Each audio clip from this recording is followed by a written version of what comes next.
Board of secondary education Odisha Cuttack Odisha secondary school teacher eligibility test OSSTT 2024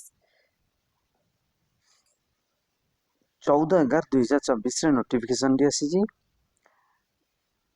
Odisha secondary school teacher eligibility test OSTT 2024 रो exam कराहबा पई बा form apply करिवे केवल online mode रे आ pscodisha.ac.in वेबसाइट रे आवेदन करि परिबे।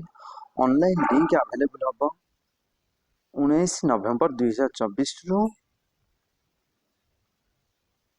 1 डिसेंबर 2024। पेमेंट मध्ये केवल ऑनलाइन रे करि परिबे।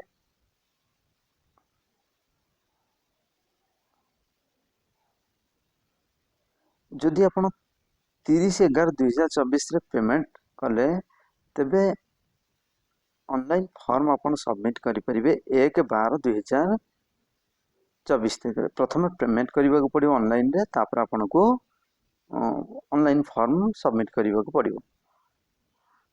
स्टेप बाय स्टेप इंस्ट्रक्शन ए सब अवेलेबल रहइबो वेबसाइट रे bsodisha.ac.in वेबसाइट रे।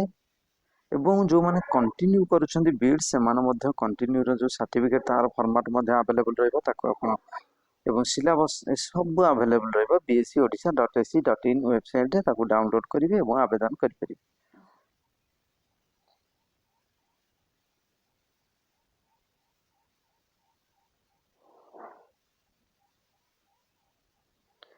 जो ऑनलाइन समय आपण जो देथिबे personal data address caste subject online समय ताको आपण बदलै परिबे नाही चेंज करि परिबे नाही।